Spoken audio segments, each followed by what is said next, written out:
Naquele tempo, enquanto Jesus falava ao povo, uma mulher levantou a voz no meio da multidão e lhe disse: Feliz o ventre que te trouxe e os seios que te amamentaram. Jesus respondeu: Muito mais felizes são aqueles que ouvem a palavra de Deus e a põem em prática. Palavra da salvação. Glória a vós, Senhor. Queridos irmãos e irmãs, para nós é um momento de muita graça estarmos hoje reunidos aqui para mais uma experiência de uma romaria dedicada a Nossa Senhora da Abadia. O santuário de Nossa Senhora da Abadia do Muquem, ele sempre foi, é e sempre será um lugar de graça de Deus na vida de muitas pessoas. Não é o barulho que existe lá fora que define essa devoção, mas o milagre de Deus na vida de um número muito crescente de pessoas que aqui experimentam a presença de Deus pela intercessão de Nossa Senhora e têm suas vidas transformadas. Para mim é um momento de muita alegria estar aqui, quase que eu não consigo vir esse ano, mas Nossa Senhora já fez o milagre de nos trazer aqui para celebrarmos juntos e prestarmos a nossa homenagem à Nossa Senhora da Abadia. Só abrir um parêntese antes de nós fazermos a nossa meditação, de uma prova muito concreta que o santuário de Nossa Senhora da Abadia do Muquem é e sempre será um lugar de graça. Esse ano, em nossa comunidade paroquial, a paróquia São Sebastião, nós recebemos uma irmã que era de uma igreja evangélica, que veio para o Muquem, não me lembro o ano que ela veio para o Muquem, para acompanhar uma família que sempre vem para prestar a sua devoção durante esse dia de romaria. Aqui ela se encontrou ainda mais com Deus, através da intercessão de Nossa Senhora da Abadia, ao ponto de se converter para a Igreja Católica e ser batizada no período quaresmal em nossa paróquia. Mesmo que se fosse só essa graça que tivesse acontecido, já era o suficiente. Mas são inúmeras outras graças que Deus realiza na vida de um número muito crescente de pessoas que aqui se encontram para prestar essa devoção. Nós não podemos nos esquecer nunca dessa informação. Que o santuário Nossa Senhora da Abadia do Muquem foi, é e sempre será um lugar de graça de Deus na vida das pessoas que aqui se encontram ou daqueles que são depositados nos pés de Nossa Senhora pedindo a sua intercessão. E amanhã nós estaremos celebrando aqui o dia da Assunção de Nossa Senhora. Celebração que nas outras igrejas que não celebram Nossa Senhora nesse dia, estarão celebrando no dia de domingo. E hoje nós começamos a celebrar o que nós estaremos celebrando amanhã com muito júbilo, o dia da Assunção de Nossa Senhora e o dia para nós dedicado à experiência de Nossa Senhora da Abadia do Muquem. Mas para que possamos entender, pelo menos um pouco do que vem a ser a Assunção de Nossa Senhora, é importante entender um pouco o que nos é apresentado hoje pela nossa liturgia do dia de hoje, de quarta-feira. Quando a nossa liturgia nos fala da experiência de Pedro, que recebe de Deus esse mandato e, consequentemente, dos seus sucessores, o magistério e toda a igreja, quando o texto da nossa liturgia de hoje nos afirma que em Pedro e a igreja ela recebe essa grande missão de ligar e desligar. Tudo que for ligado, será ligado aqui, será ligado no céu. Tudo que for desligado aqui, será também desligado no céu. Uma autoridade que Deus deu a Pedro e, consequentemente, a todos os seus sucessores. Então, a igreja ela tem essa autoridade dada por Deus, de ligar e desligar. É importante entender isso para que possamos entender a função do dogma, principalmente desse dogma que nós hoje estamos celebrando. A nossa fé ela é alicerçada, o nosso alicerce da fé, em 3 pilares. O pilar da Sagrada Escritura, o pilar da tradição da igreja e o pilar do magistério. Então a nossa fé não foi construída nas nuvens. Nossa fé católica, cristã católica, ela não foi construída com poesias, ela foi construída com dado que foi revelado por Deus, por informações que foram reveladas por Deus. Portanto, cabe à igreja, com seu magistério, que são os bispos, diante daquilo que é revelado por Deus, na Sagrada Escritura, na Bíblia, e na tradição. Tradição são os escritos dos primeiros padres até o sétimo século depois de Cristo. Tudo isso fundamenta aquilo que experimentamos. Quer um exemplo concreto? São João, quando ele termina o seu evangelho, ele fala que nem tudo aquilo que foi dito foi escrito. Ou seja, muitas das coisas que foram ditas e ensinadas foram escritas pelos evangelistas e outros autores do Novo Testamento. Mas muitas informações não foram escritas. Então, muitas das informações que fazem parte da nossa doutrina, da nossa fé cristã católica, nós encontramos na tradição da igreja, que é até o século V, século VII depois de Cristo. Diferente dos nossos irmãos evangélicos. A fé dos nossos irmãos evangélicos é alicerçada apenas na Sagrada Escritura. Apenas na Sagrada Escritura. Nós não. Nós alicerçamos a nossa fé na Sagrada Escritura e na tradição, que são os escritos dos primeiros padres da igreja até o século VII. Diante disso, a igreja, diante de todas essas informações que foi dadas por Deus a ela entra num processo de discernimento para que ela possa definir aquilo que é próprio da nossa fé. E hoje nós estamos celebrando algo que foi definido pela igreja, pelo volta do ano de 1950, quando a igreja define o dogma da Assunção. Então a igreja define que Nossa Senhora foi elevada de corpo e alma para a eternidade. Mas não é uma coisa que surgiu do nada, não é uma coisa que eles inventaram, mas porque já existia uma experiência, uma devoção à Assunção de Nossa Senhora. Diante a experiência de um grupo de pessoas da igreja de Roma, que já viviam e cultivavam a experiência, que Maria foi elevada para o céu de corpo e alma, a igreja entra em um processo de discernimento e ali ela define, verdadeiramente é dogma de fé. Todos são obrigados a acreditar que Maria foi levada ao céu de corpo e alma. Antes de nós entendermos um pouquinho sobre isso, o que é ser levada ao céu de corpo e alma, é importante que a gente entenda esse poder da igreja de ligar e desligar. A igreja, mesmo tendo esse poder de ligar e desligar, ela não tem o poder de ir contra aquilo que foi revelado por Deus. Então, o que foi revelado por Deus, se Deus diz que é assim, a igreja ela não pode amanhã dizer que não é assim. Se Deus definiu e deixou isso como base da nossa fé, é missão da igreja preservar aquilo que foi revelado e não mudar aquilo que foi revelado. Por que eu falo isso para vocês, que é uma coisa muito óbvia? Porque nós vivemos hoje em um mundo, eu queria que vocês prestassem bastante atenção, onde as pessoas são tentadas a virarem as costas àquilo que foi definido por Deus, para tentar, de forma muito errada, adaptar o que foi ensinado por Deus para os dias de hoje. O que é adaptar? É tornar algo que foi proibido por Deus como algo não proibido nos dias de hoje.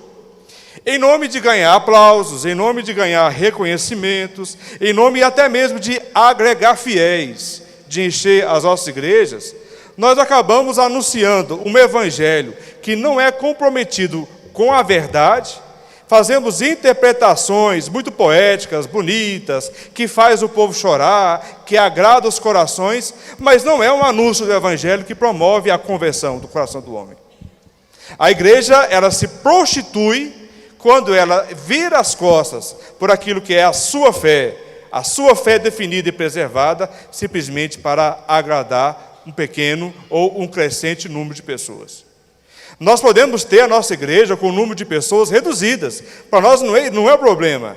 Mesmo que seja um grupo de pessoas reduzidos, mas de pessoas que são convictas da fé e prontas para herdarem o reino dos céus, pronto, está resolvido. É melhor ter uma igreja reduzida com o número de pessoas do que ter uma igreja prostituída.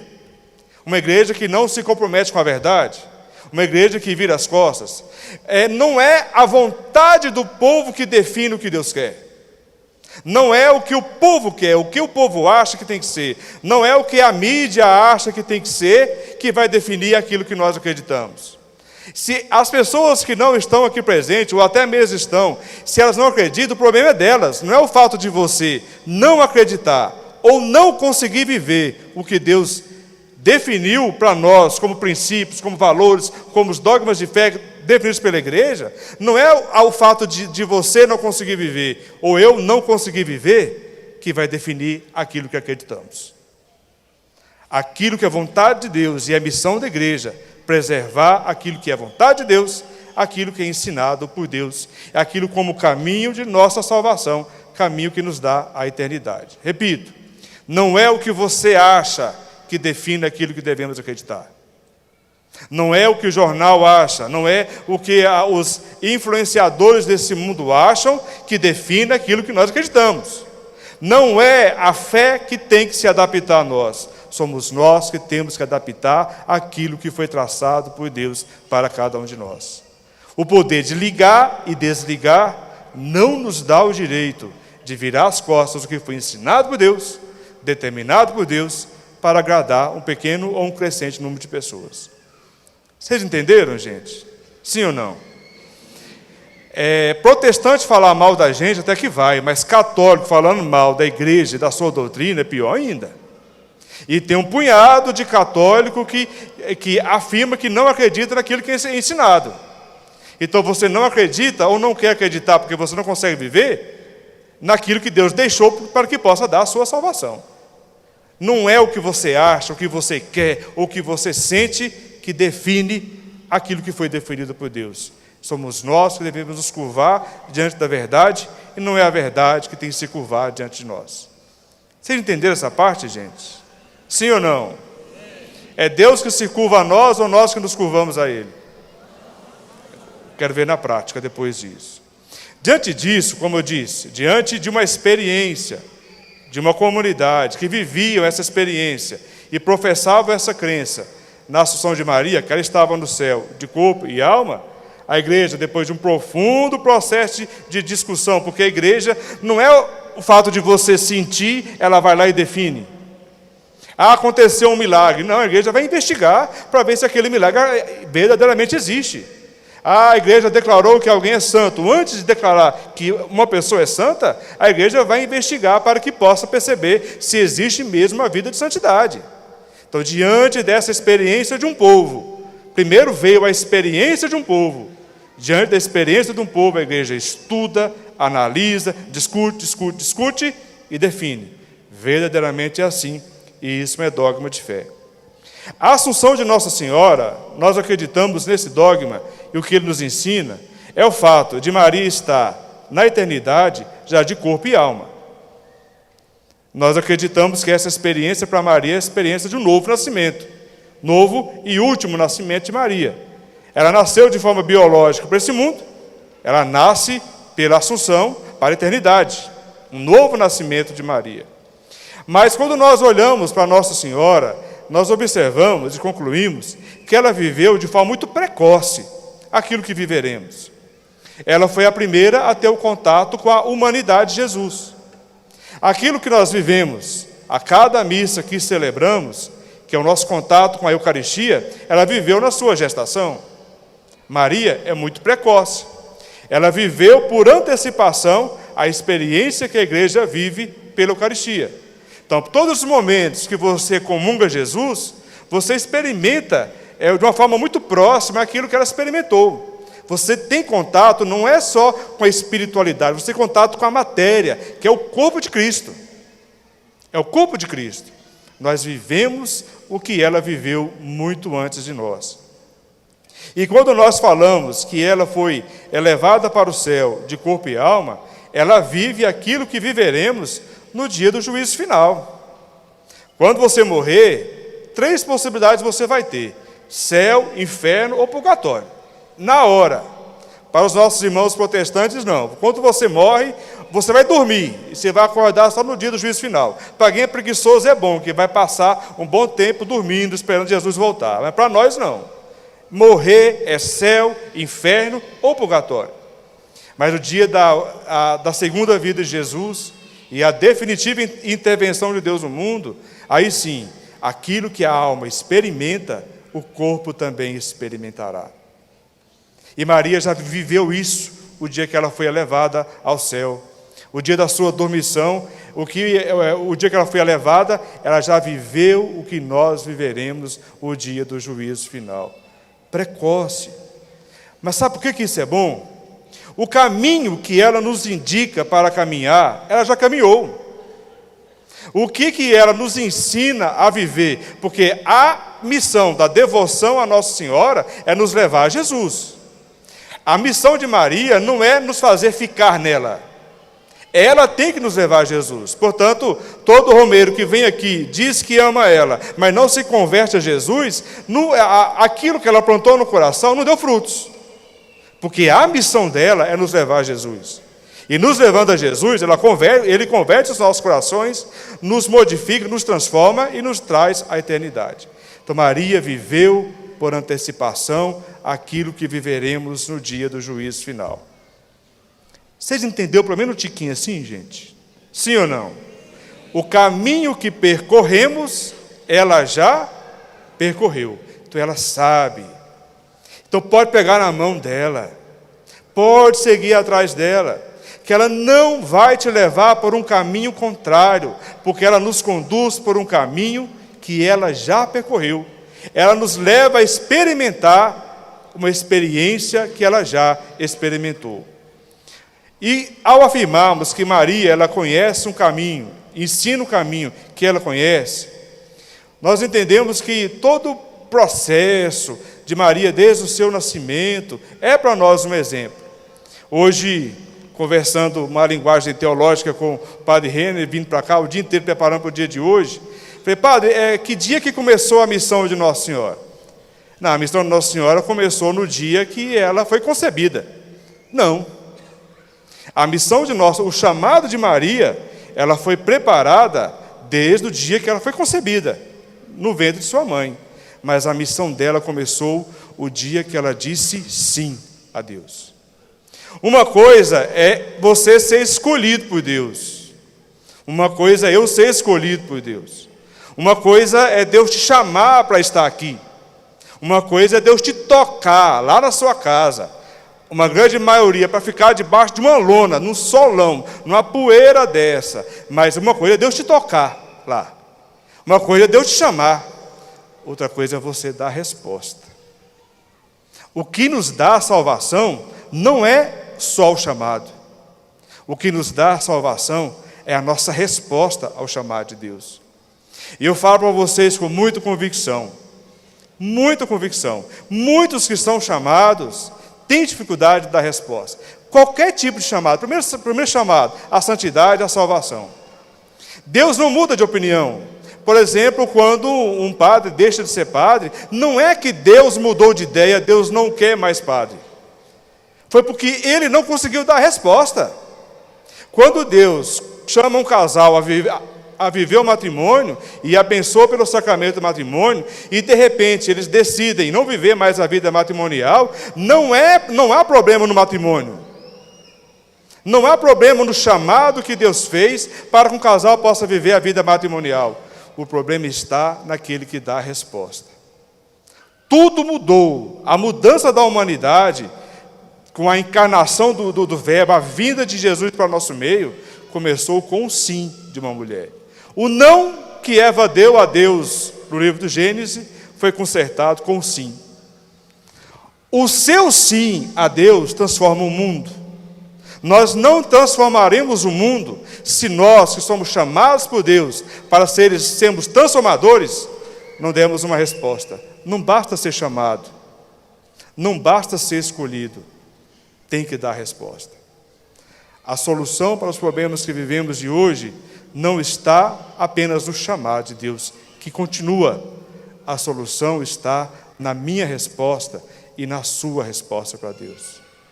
Deus pode estar te inquietando, mas se você não responde, o propósito e a missão dele não vai acontecer no mundo e na sua vida, porque a solução está na minha resposta e na sua resposta.